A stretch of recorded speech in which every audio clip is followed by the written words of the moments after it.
جتنا نالج آپ کو دنیا کے بارے میں ہے اتنا ہی نالج آپ کو آپ کی شریعت کے بارے میں، محمد کے بارے میں ہونا چاہیے۔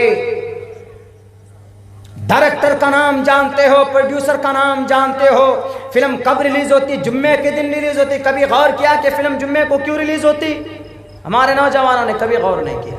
جمعے کے دن اس لیے فلم ریلیز ہوتی ہے اس دن، جمعے کے دن، تاکہ آپ کو جمعے کی نماز سے غافل کر دیا جائے۔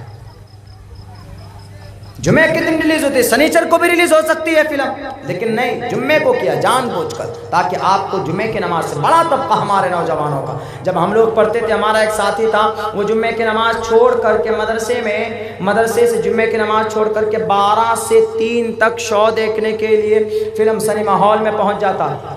کیوں جی، کیوں جا رہے ہیں؟ ارے مولانا، پہلے شو میں دیکھنے کا مزہ ہی کچھ اور آتا ہے۔ سالم چلو تم بھی، عبداللہ تم بھی چلو فلم دیکھنے کے لیے۔ یہ سازش ہے آپ کو جمعے کے دن جمعے کی نماز سے دور کرنے کے لیے۔ اور مسلم نوجوان آگے ان معاملوں میں، کن کا فلم ریلیز ہوئی؟ کن کی؟ جی سلمان خان۔ کن کی ریلیز ہوئی؟ جی شاہ رخ خان۔ کن کی ریلیز ہوئی؟ جی عامر خان کی لگان۔ کن کی ریلیز ہوئی؟ جی کی سنی دیول کی غدر فلم ریلیز ہوئی۔ مولانا، غدر فلم میں تاریخ ہے، اتہاس ہے۔ کیا تاریخ ہے، کیا اتہاس ہے غدر میں؟ غدر میں کوئی اتہاس نہیں۔ کیا تاریخ ہے لگان میں؟ کوئی اتہاس نہیں۔ کتاب کے اندر تاریخ موجود ہے، ہسٹری موجود ہے، ان کتابوں کو پڑھیے۔ کیا جانتے ہیں ہمارے نوجوان بھارت کی تاریخ کے بارے میں؟ جانتے ہیں میرے نوجوان؟ مجھے بتا دے کوئی نوجوان کہ بھارت کا سب سے پہلا مسلم امپیرر کون ہے، مسلم بادشاہ کون ہے؟ نہیں بتا پائیں گے۔ ابھی 3 روز پہلے ہم نے پوچھا تھا ہمارے ایک نوجوان کو نیپال بارڈر پہ، ہم نے کہا کہ بھئی سب سے پہلے مسلم بادشاہ کون؟ بتاؤ تو۔ وہ بولا کیا؟ بابر بادشاہ۔ سب سے پہلا مسلم بادشاہ بابر بادشاہ نہیں۔ اور ایک بات میں بتا دو، ہندو بھائیوں کے بیچ میں جو نفرت پھیلائی گئی ہے، وہ بیسک وجہ اور ریزن وہ یہ کہ بھارت کے اندر 800 سال تک مسلمان بادشاہوں نے حکومت کی، 800 سال تک۔ اسی لیے کیونکہ یہاں پر جب آئے تھے مسلم بادشاہ تو یہاں پر ایک بھی مسلمان نہیں تھا۔ انہوں نے زبردستی ڈرا کر دھمکا کر اپنے ہندو رعایا کو کہا کہ تم شریمد بھگوت گیتا کو چھوڑو، تم رگ وید کو چھوڑو، تم رامائن کو چھوڑو، تم مہا بھارت کو چھوڑو، تم قرآن پڑھو، نہیں قرآن پڑھو گے تو تمہارا سر اڑا دیا جائے گا۔ سارے بادشاہ نے وہی کام کیا۔ یہ دشمنی ہے، یہ پیغام، حالانکہ یہ تاریخ نہیں۔ میں آپ کے سامنے یہ تاریخ ابھی رکھوں گا، میں آپ کے سامنے بتاؤں گا۔ تو اسی لیے میں نوجوانوں سے کہتا ہوں کہ فلموں کے ذریعے سے آپ کو اتہاس نہیں معلوم ہوگا، تاریخ آپ کو لگان فلم دیکھ کر حاصل نہیں ہوگا۔ اگر کوئی اس دیش کو رام راجیہ بنانا چاہتا ہے تو آپ کہو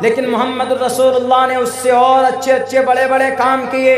محمد نے کہا تو صاف لفظوں میں، وچرن شنا چنا ہے ن پرتم گتی تب لنگم چدو اٹھیشور یہ گن نویتاہا اشمما شکماروہا دیو دتم جگت پتی سناس دودمن، دشمنوں کا خاتمہ کیا۔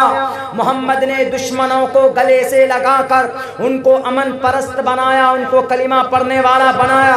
جب محمد رسول اللہ کو اچھے کام زیادہ ہیں، پوری دنیا کے اندر سب سے بہترین اور سب سے پری ایکسپٹیبل جن کی زندگی ہے، The 100 بک کے اندر ایک کرسچن رائٹر نے لکھا کہ پوری دنیا کے اندر 100 بڑے لوگوں کی میں نے تاریخ پڑھی، ان کے اندر کرشن جی کی بھی تاریخ پڑھی، ان کے اندر مریادہ پرشوتم کی بھی کہانی پڑھی، ان کے اندر نوشیر و عادل کی بھی تاریخ پڑھی، ان کے اندر مامون کی بھی تاریخ ہم نے پڑھی، ان کے اندر ہم نے رستم کی بھی تاریخ پڑھی، ان کے اندر ہم نے افلاطون کی بھی تاریخ پڑھی، ان کے اندر انہوں نے ارسطو کی بھی تاریخ کو جمع کیا، ان کے اندر انہوں نے پوری کائنات کے اندر جو 100 بڑے بڑے مہاپروش تھے ان سب کی تاریخ کو انہوں نے The 100 بک کے اندر جمع کیا۔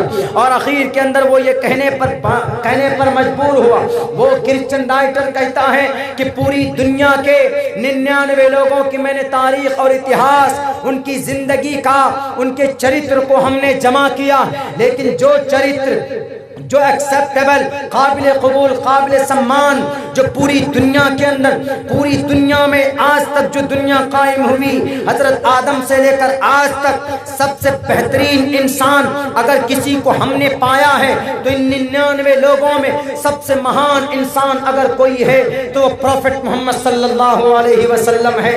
اگر آپ کو امن شانتی قائم کرنا ہے، اگر رام راجیہ کے بجائے محمد راجیہ بنا دو تو اور بھی اچھی بات، چونکہ محمد الرسول اللہ نے کسی پر ظلم نہیں کیا، محمد الرسول اللہ نے بیواؤں کو، یتیموں کو، مسکینوں کو بھوکے رہ کر آپ علیہ الصلوۃ والسلام نے ان کو کھانا پردان کیا، آپ نے ان کی خبر گیری کی، آپ نے ننگوں کو کپڑے دیے، آپ نے بھوکوں کو کھانا کھلایا، آپ نے دشمنوں کو ہاتھ سے ملا گلے سے لگایا۔ نہیں تو پوری دنیا جانتی ہے حضرت بلال، حضرت حمزہ کی جسم کے ٹکڑے کرنے والے وحشی کو آپ نے گلے سے لگا کر کلمہ لا الہ الا اللہ کو پڑھنے پر مجبور کیا۔ آپ نے ظلم زبردستی کر کے اسلام کا پرچار نہیں کیا ہے پوری دنیا کے اندر۔ اور رہی بات جو لوگ یہ تاریخ دینا چاہتے دنیا کو کہ محمد کے ماننے والے مسلم بادشاہ آئے اس ملک میں، اس دنیا میں، اس بھارت میں، بھارت کی سرزمین پر 1199 میں سب سے پہلا مسلم بادشاہ ہندوستان میں آتا۔ کیا نام تھا ان کا میرے نوجوانوں؟ لگان فلم سے نہیں پتا چلے گا، غدر فلم دیکھ کر ہسٹری پتا نہیں چلے گی آپ کو، کتاب پڑھنے سے، ایجوکیشن حاصل کرنے سے، اور آپ کو اتہاس کی ساری کتابیں جب آپ پڑھو گے تبھی آپ کو پتہ چلے گا کہ بھارت کے اندر آپ کی کیا تاریخ ہے۔ اور ایک بات یاد رکھو مسلمانوں، نوجوانوں اور ہمارے بھارت کے ہندو بھائیوں، جس قوم کی تاریخ نہیں زندہ رہتی ہے اس قوم کو ختم کرنے کی پوری کوشش کی جاتی۔ اگر آپ کو زندہ رہنا تو آپ کو اپنی تاریخ کو بتانا ہوگا کہ آپ کی تاریخ اس دیش میں، اس ملک میں کیا ہے۔ پوری دنیا جانتی ہے کہ اسلام ہمارے ہندوستان میں آیا لیکن تلوار کے ذریعے سے نہیں آیا، بادشاہوں کے ذریعے سے نہیں آیا، بلکہ امن، پیار، محبت کی وجہ سے اسلام بھارت کے اندر اپنا قدم جمایا۔ سب سے پہلا بادشاہ کون نوجوانوں؟ سب سے پہلے مسلم بادشاہ کا نام شہاب الدین غوری۔ اس سے پہلے کون آئے تھے؟ 90 ہجری میں محمد بن قاسم۔ کتنی عمر تھی ان کی نوجوانوں بتائیں آپ کو؟ 17 سال۔ 17 سال کا کمانڈر ان چیف راجہ طاہر سے مقابلہ کرتا، جیت جاتا، چلا جاتا، حکومت قائم نہیں کی، کوئی حکومت قائم۔ راجہ طاہر سے دشمنی کیسی تھی؟ راجہ طاہر نے ایک قافلے کو لوٹا تھا جو کہ حجاج بن یوسف کا قافلہ تھا، تو حجاج بن یوسف نے بھیجا تھا محمد بن قاسم الثقفی کو۔ عمر کتنی تھی ان کی؟ ماتر 17 سے 18 سال۔ آج کل ہمارے نوجوان تو 17 یا 18 سال کے اندر کیا کرتے؟ گیم کھیلتے ہیں، free fire game, free fire game میں بزی ہوتے ہیں۔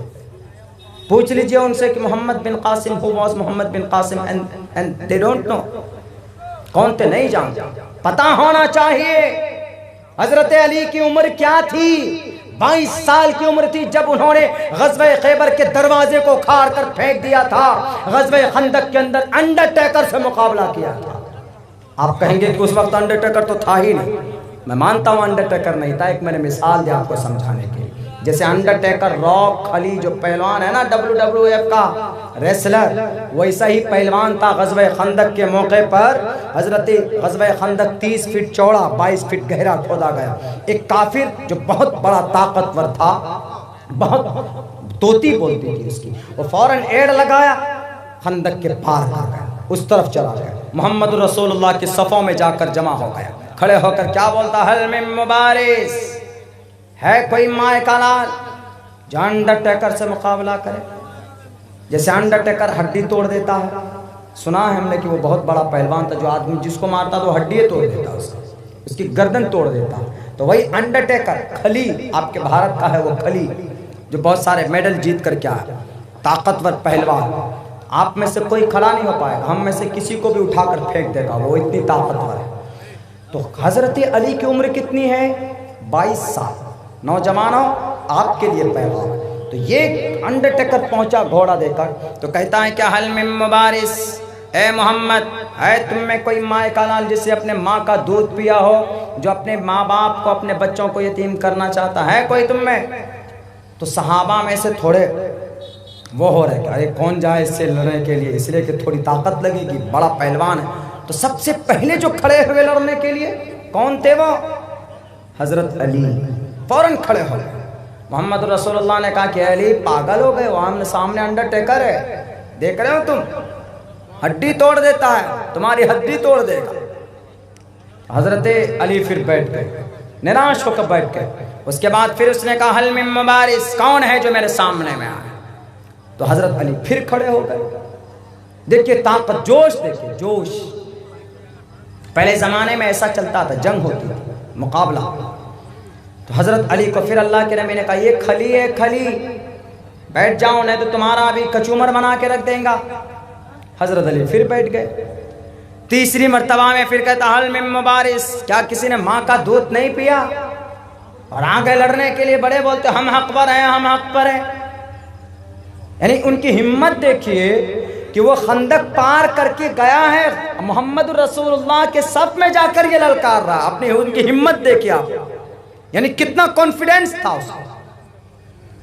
جا کر کفار کے، مشرکین کے صفوں سے نکل کر محمد رسول اللہ کے صف میں. لیکن ایک بات تھی، وہ جانتا تھا کہ محمد کے آرڈر کے بغیر کوئی نہیں آئے گا، ہم پر کوئی یلغار حملہ نہیں کرے گا. یعنی دشمن بھی محمد کے صف میں اپنے آپ کو مامون سمجھتا تھا، محفوظ سمجھتا تھا. دشمن بھی اتنے انصاف پسند تھے محمد رسول اللہ صلی اللہ علیہ وسلم. جب تیسری بار کہا تو حضرت علی پھر کھڑے ہوئے. نوجوانوں، تین مرتبہ حضرت علی کھڑے ہوئے. اور حضرت علی رضی اللہ تعالیٰ عنہ نے کہا کہ اللہ کے نبی اس بات کو کم سے کم موقع دے دیجیے. تو اللہ کے نبی نے کہا کہ ٹھیک ہے جاؤ، مجھے تو ڈر لگ رہا اس لیے کہ سامنے انڈر ٹیکر محمد، یہ انڈر ٹیکر کھلی اور روک جیسا پہلوان ہے، اس کی تلوار کیسے چمک رہی ہے. جاؤ، بھیج دیا، تلوار لو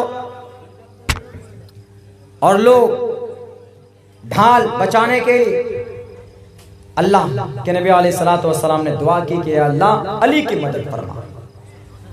دعا کی، حضرت علی گئے، حملہ کیا انڈر ٹیکر نے. تو چھٹک کر ڈھال سے حضرت علی کے گردن پر لگتی ہے تلوار، گردن کٹ جاتی، خون نکلتا. تو حضرت علی تو پتہ کیا کہتا، وہ انڈر ٹیکر کیا کہتے، وہ کافر کیا کہتے، مشرک، اے علی میں نہیں چاہتا کہ تمہارے معصوم خون سے میری تلوار رنگین ہو، میں اپنے تلوار میں داغ نہیں لگانا چاہتا تمہارے معصوم خون سے. جاؤ کسی اور کو بھیجو، میں انڈر ٹیکر ہوں، میرے مقابلے کا جو ہے اس کو بھیجو. کس کو؟ بچے کو بھیج دیا، میں نہیں چاہتا یہ ظلم کرنا. تو حضرت علی کا جواب کیا تھا؟ حضرت علی نے کہا کہ تم انڈر ٹیکر ہو گے اپنی جگہ کا، میں تو چاہتا ہوں نا کہ میری تلوار تمہارے خون سے رنگین ہو. میں چاہتا ہوں، میں علی حیدر کرار، حیدر شیر. تو انہوں نے کہا یہ جواب سننا تھا. فوراً غصے میں آیا، حملہ کیا. حضرت علی نے جو پلٹ کر وار کیا، ایک وار کیا ہے نوجوانوں، ایک وار. بازوؤں میں طاقت ہوتی ہے، ایک وار کرنے سے ڈھال کو دو ٹکڑے کیے، تلوار گردن پر لگتی. اس انڈر ٹیکر کی یہ گردن، یہ ہاتھ، بازو اڑ کر کہاں چلا جاتا ہے پتہ ہی نہیں چلتا. یہ طاقت تھی حضرت علی کی بازوؤں میں. کہاں گئی آپ کی وہ طاقت؟ آپ کے ہاتھوں میں قرآن ہونے چاہیے، آپ کے ہاتھوں میں حدیث کے نسخے ہونے چاہیے، آپ کے سروں پر ٹوپیاں اور پگڑی ہونی چاہیے. لیکن وہ چیزیں نہیں دیکھنے کو ملتی ہے. آپ کے ہاتھوں میں بڑا بڑا موبائل آ گیا، اور جس کے اندر آپ فری فائر گیم کھیلتے ہیں، جس کے اندر آپ واٹس ایپ اور فیس بک ڈاؤن لوڈ کر کر اور پیج بنا کر ہماری سماج کی بہو بیٹیوں کے ساتھ ناجائز سمبند بناتے ہیں. اگر جوانی اسی کا نام ہے تو مر جاؤ، لعنت ہے آپ کی جوانی پر. اللہ کل قیامت میں پوچھے گا نوجوانوں